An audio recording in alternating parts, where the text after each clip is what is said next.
Ladies and gentlemen, thank you very much for hanging around, and I hope that you're going to enjoy the story that you're going to hear over the next 40 or so minutes.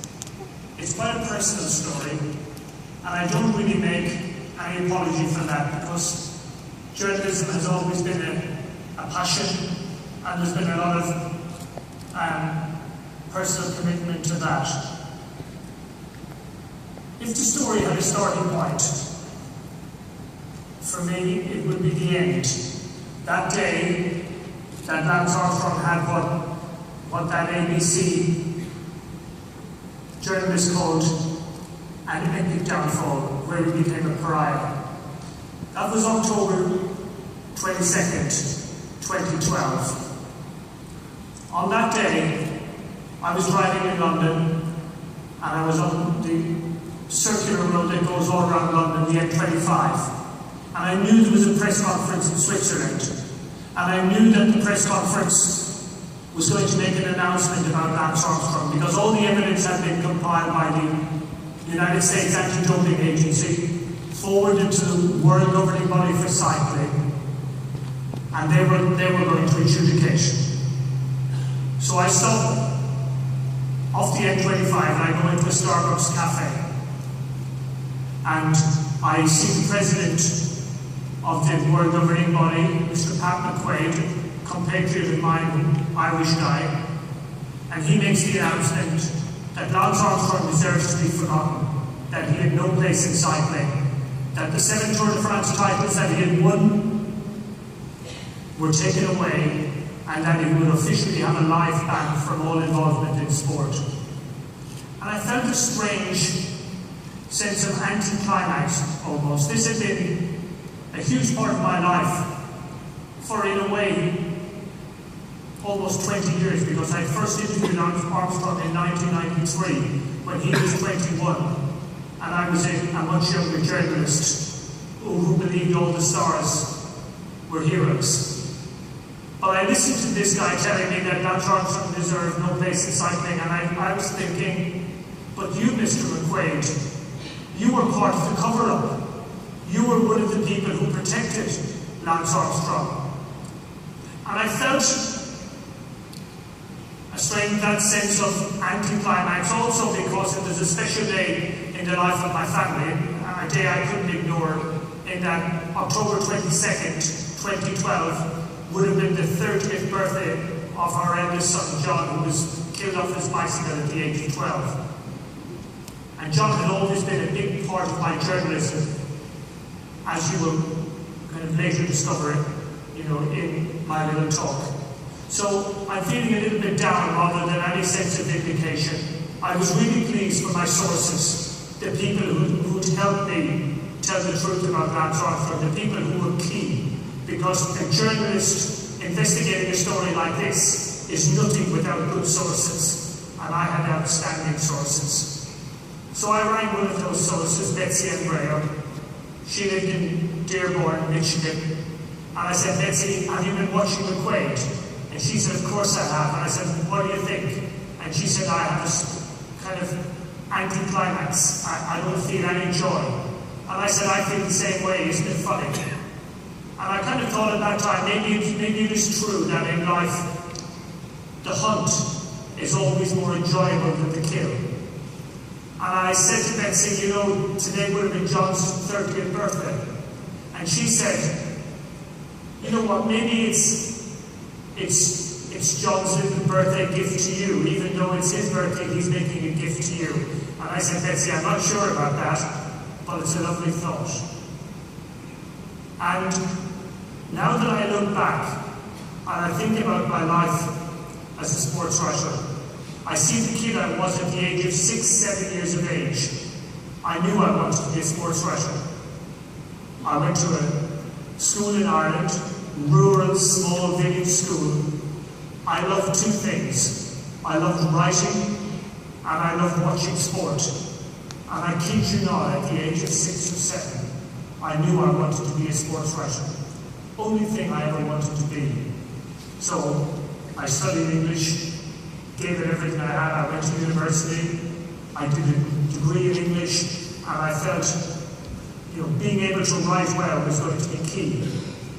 My first job was in the smallest provincial newspaper in Ireland, in the smallest county, and I stayed in that newspaper for 2 years, because in that newspaper, although I loved where I worked, I had to work about all the different things: council meetings, the politics, the local drama, and sport was only a small part of that. I wanted to be full-time in sport.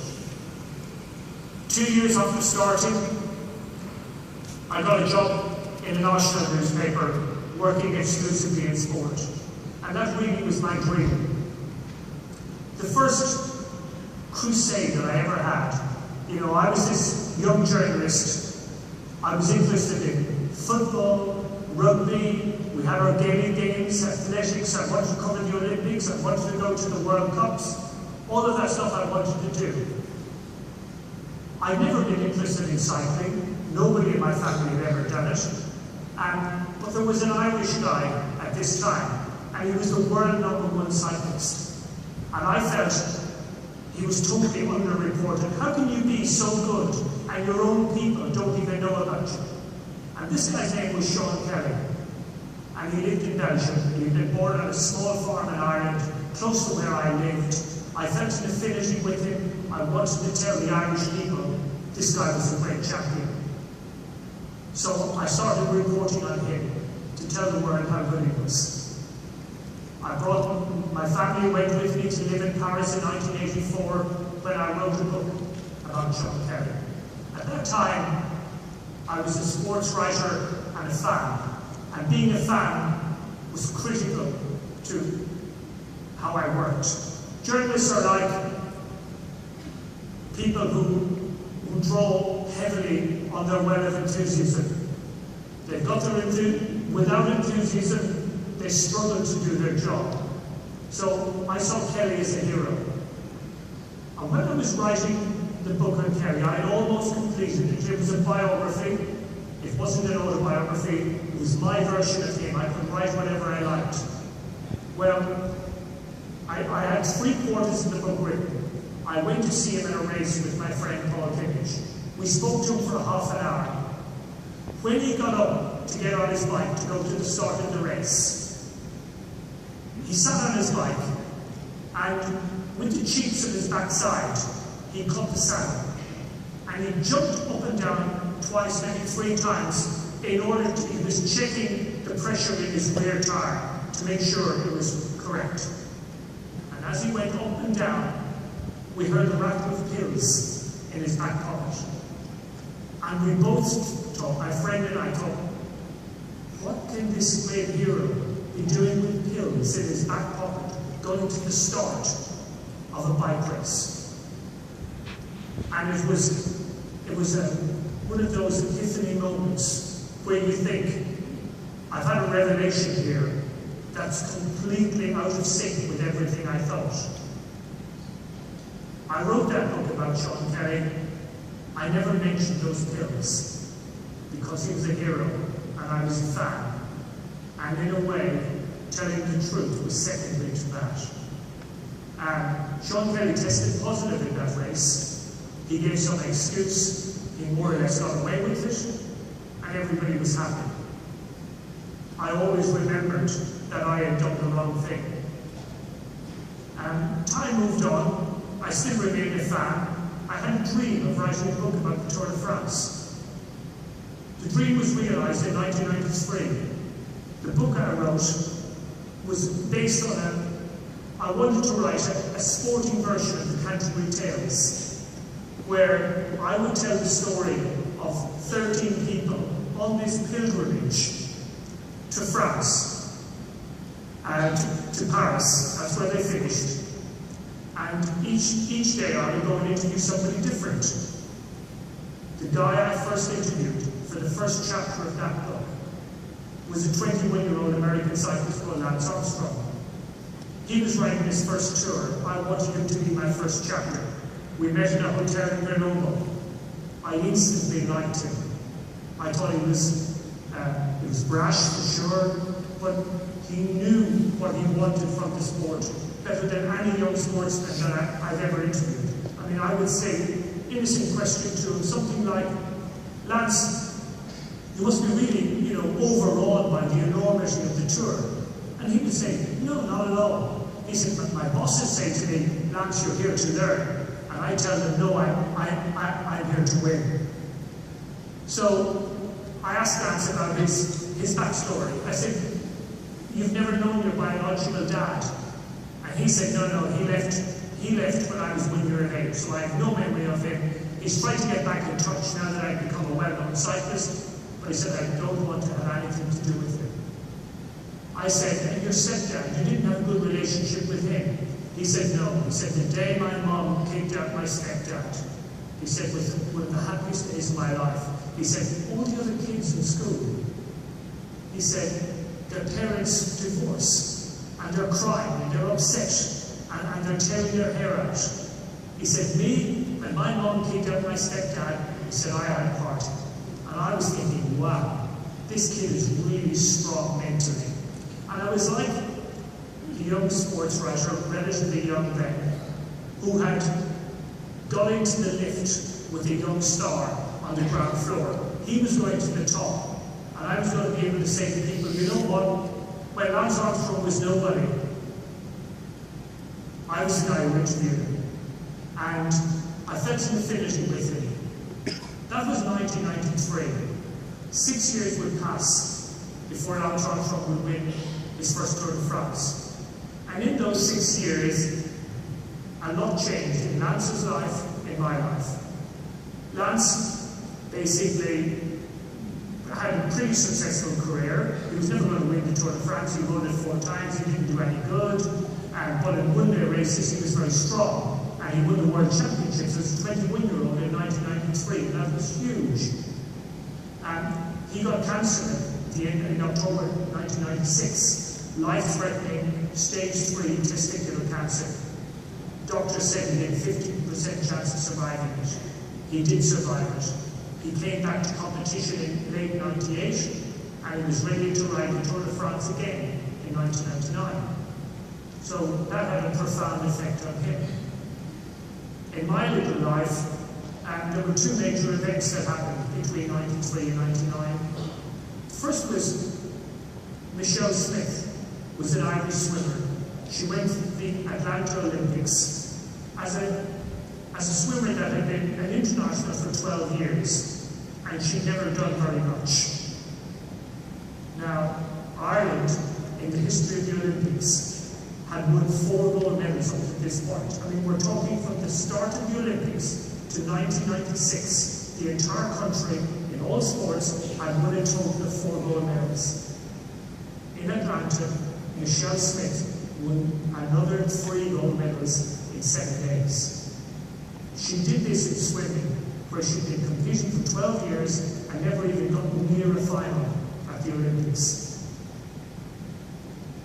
What had happened in the previous 2 years of her life is she started dating and would eventually marry her coach, Eric de Bruyne, who was serving a drugs ban for 4 years.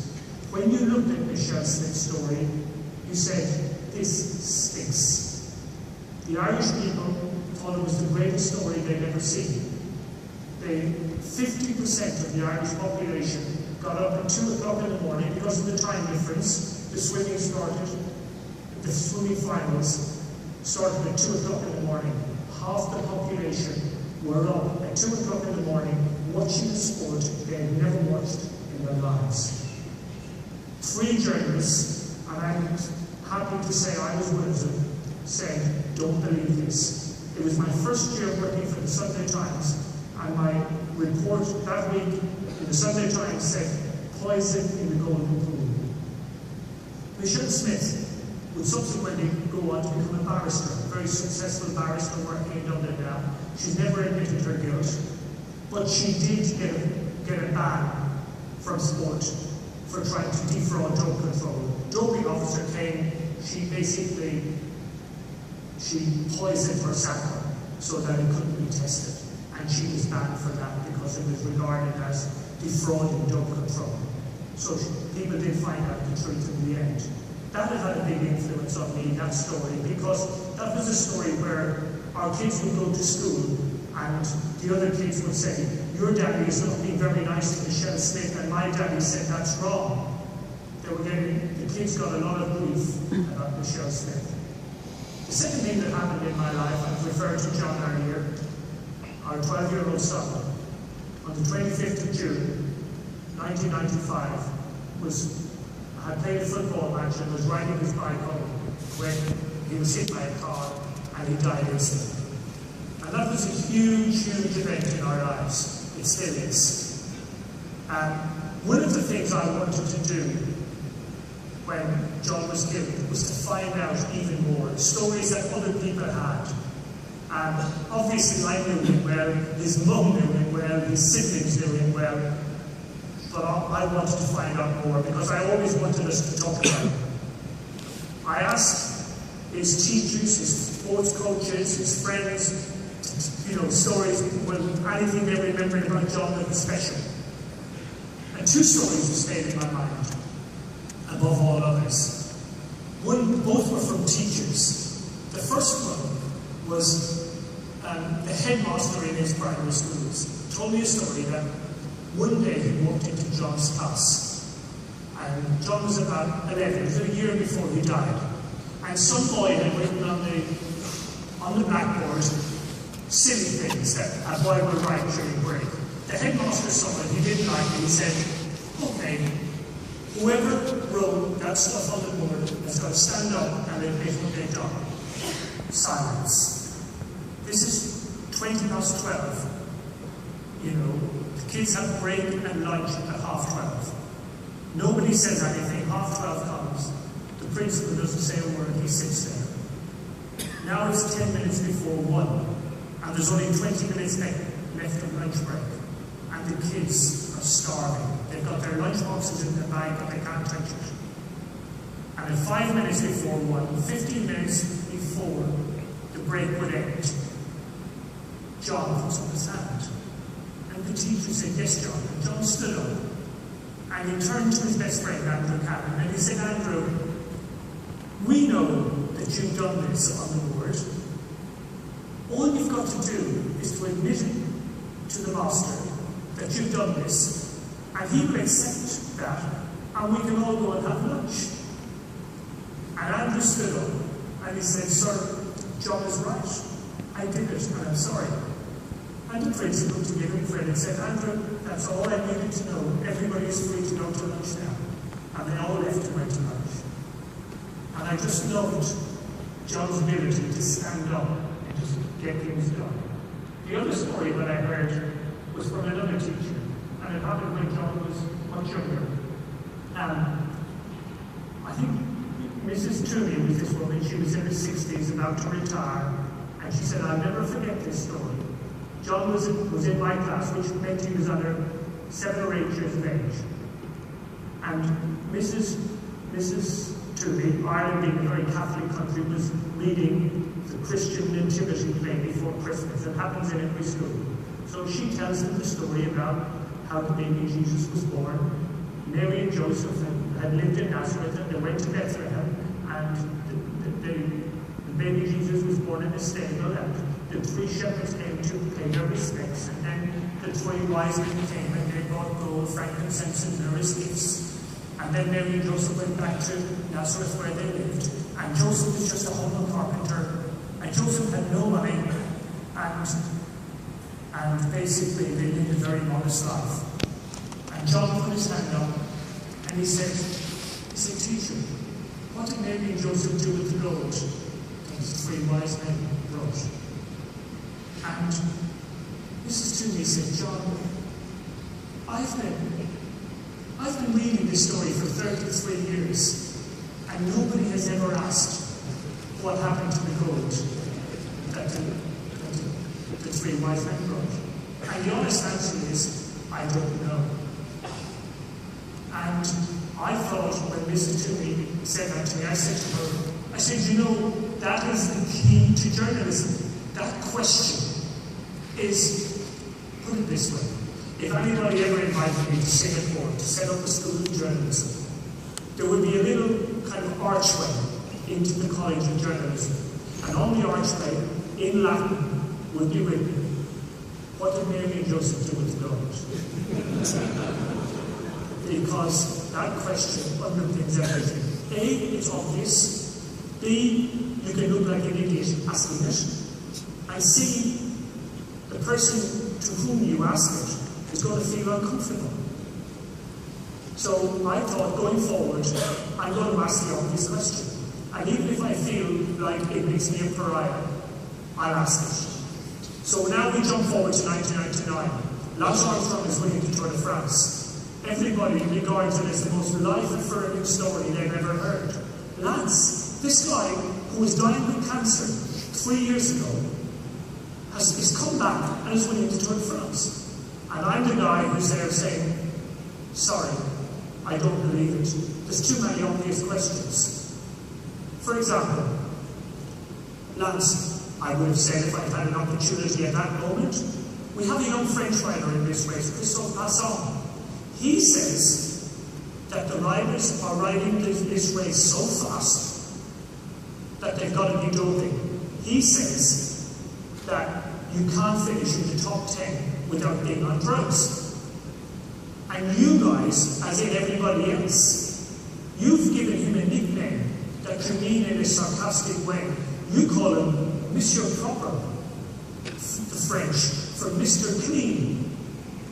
They looked upon Christophe Passon, this young French guy, as kids in a gang will sometimes in a classroom look upon the nerdy kid, the guy with glasses, the guy who has all the right answers, the guy that the teacher likes, and the guy who ends up getting bullied. Christophe Passon got bullied on that tour. He was driven out of the race. The guy who most bullied him was Lance Armstrong. And I'm there thinking, Lance, if you were anti-doping as you say you are, you would love Christophe Passon. Because I'm anti-doping, and I definitely love this guy. He's standing up for what's right. And every journalist in this race, I felt, should be on Passon's side. There were other reasons for questioning Armstrong. There was a positive test for cortisone. And a French newspaper, Le Monde, got that story. They wrote it. Armstrong, how he got out of that was he basically concocted a medical prescription, backdated it by 3 weeks, and the authorities accepted it. Because they wanted him to win, even though at that point they knew he was doping. Why did they want him to win? Because cycling a year before, the Tour de France especially, had been shown to be a drug-addled circus. So cycling itself had had cancer the year before. It was trying to make a comeback. Lance was trying to make a comeback. The two stories coalesced in a way that was irresistible to the race organisers, the world governing body, the sponsors, the teams, the riders, the television, the journalists. Everybody had a reason for duping you, the public, for telling you that Lance Armstrong was a hero. And you were out there listening to this, and you became part of this story because you as a fan were saying, this is so life-affirming. This story is so wonderful. I want it to be true. So what happened? Lance writes a book. The book becomes an international bestseller, sells millions of copies. It's called It's Not About the Bike, My Journey Back to Life. And if you were unlucky enough to have an uncle or a parent or a grandparent stricken by cancer, that was the book that you brought to them. And you said, read this, you will be inspired. People did read it, and people were inspired. So for anybody to come along and say, hold on, the story is not true, that person was going to become a pariah. I was one of the people that raised questions in 1999, and the story that I wrote in the Sunday Times on that very first Sunday came under the headline, Flawed Fairy Tale. And in that story, I said to people, there are times in life when you should not applaud the champion. And this is one of those moments, because what we need here is an inquiry. I've been a journalist now for 36 years. Lots of the articles I've written have drawn bad reactions, some have drawn good reactions. But in the litany of bad reactions, that was by far the worst I've ever experienced. The Sunday Times got 39 letters and emails, which is a big response. Every single one of them was damning of what I had written. The one that penetrated my exterior walls was from a man called Keith Miller in Glasgow, Scotland. And his letter concluded, "Mr. Walsh, you have the worst cancer of all. You have cancer of the spirit." And that did affect me, because I thought, wow, I've really upset this guy, and clearly I've upset a lot of people. What I now needed to do was to back this up. It's okay to say we need an inquiry, but if nobody is going to have an inquiry, you better do it yourself. The difficulty I had was I'm not an investigative journalist. I never was an investigative journalist. I don't have those kind of skills. I don't have that kind of talent. But now I had to try. The only thing I had on Lance Armstrong was that his number one teammate, his most talented teammate and his best friend, was an American called Kevin Livingston. Kevin Livingston had been implicated in a doping investigation in Italy. It said that Livingston was a client of a Dr. Ferrari who was being investigated for doping. That was the only thing I had. But I see you all now at a conference, and I've ended up becoming a great proponent of these kind of conferences, because I was once at a journalist conference in Copenhagen, and I listened to a speaker. He was an Italian guy called Sandro Donato. And Sandro gave an anti-doping speech from his heart that everybody stood up and applauded, and everybody felt really good about it. And I went and I met Sandro, and we became friends. I met him at that conference. And now I know that Lance Armstrong's best friend is a client to a doping doctor.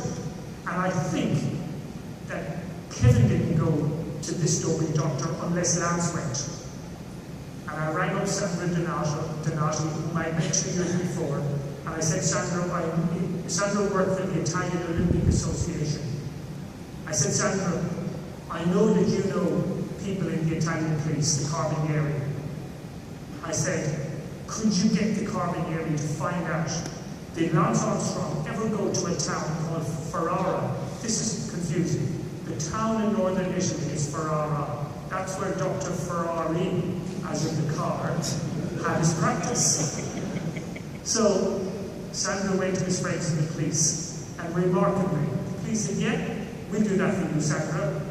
The police went to the 2 best hotels in town, and they said, we need to see your registers. Of course, if the Carabinieri asks to see your register, you've got to open them up to them. The 2 best hotels, the 2 4-star hotels in the town of Ferrara, opened up their register, and Lance Armstrong's name was all over those registers. He spent 13 days in a 2-year period in this town. The only reason, if you were an American cyclist, to be in the town of Ferrara in the northeast of Italy was to see the doping doctor, Michele Ferrari. So I had a big story. I wrote it, and I thought, that's it. I've linked Lance Armstrong with the doping doctor. Everybody will now understand he must be doping. Why else would you have anything to do with Dr. Ferrari? Lance Armstrong sat down at a press conference in Pau, where the Tour de France goes tomorrow. The stage starts from Pau, in the Pyrenees, and in a press conference in a big kind of a convention centre like this, Lance said, I believe Dr. Ferrari is an honest man, so I have no problem working with him. And I'm there, the journalist putting up his hand saying, Lance, given that this doctor is going on trial for doping, would you not suspend your collaboration with him until he's cleared, at least? And Lance said, no, I won't, because I believe he's clean, so why should I? I believe he's an honest man. I've never seen any sign of him doping. And every journalist in the room thought that was fine. My Ferrari story didn't have anything like the impact I hoped it would have. Except it did me one favour. People who knew the truth about Lance Armstrong noticed that I was trying. So I got a phone call, and this is really interesting about the Lance Armstrong story. I got a phone call from a journalist who worked in Paris, and he said, look, I've got a friend, Betsy Andrea. She's a wife of Frankie, who was Lance's teammate for 6 years. Betsy would love to talk to you about Lance. Now the interesting thing about that call is, this journalist could have spoken with Betsy and told her story. He didn't really want to go there, because to write that story was to make yourself unpopular and to mean that you would have no access to Lance Armstrong or the team, because they blacklisted anybody who asked questions they didn't like. So I rang Betsy. We spoke for 2 hours on our first phone call. She told me she was in a hospital room with Lance Armstrong in 1996 when he was being treated for cancer. They had gone to see him. While they were in the room, 2 doctors came in. They were asking Lance a series of questions. Betsy and Frankie wanted to leave. Lance said, no, you can stay. One of the questions was, have you used banned Lance, did you use banned performance? Did you use those performance-enhancing drugs before your cancer? And Lance says, yeah. I used EPO, I used growth hormone, I used cortisol, I used testosterone, I used anabolic steroids. And Betsy Andrea hears this and looks at her fiancé, Frankie, and said, Frankie, you and me, we've got to get outside quickly. They go outside, and Betsy said, Frankie, if you're doing this shit, I'm not marrying you. And they had a big problem about this. I then got a phone call from a journalist in England who said, look, I know a girl called Emma O'Reilly. She was working on the US postal team of Lance Armstrong for 5 years. She was Lance's personal masseuse for 2 years. She'd like to speak with you. Again, this journalist could have had the story. He didn't want to touch it. For me, it was a godsend. Because Emma O'Reilly had worked really closely with Lance. I went to her home outside Liverpool where she lived. I interviewed her for 7 hours. She gave me chapter and verse of Lance. She had dumped his used swings, she covered up the swing marks on his arm, she had gone to Spain to collect drugs for him. She had been in the room when Lance had tested positive for cortisol on that first tour, and she heard them fabricating their excuse about the topical cream and the backdated prescription, and Lance saying to her, now Emma, you know enough to bring me down. So I got all this information. I got a New Zealand journalist to put me in touch with the New Zealand cyclist Stephen Swart. Stephen said, I rode with Lance before he got cancer. I am telling you, we as a team went on a doping program. The youngest guy in our team was Lance Armstrong. He was also the strongest advocate of doping. I now had enough information to write a book. With Pierre Ballester, a French writer, I wrote LA Confidential, The Secrets of Lance Armstrong. We could only get it published in French. The English publishers wouldn't touch it, American publishers wouldn't touch it. They were all scared of Lance. Sure enough, as soon as the book came out, Lance sued me. He sued the Sunday Times. That would cost the Sunday Times £1 million, and we would lose the case.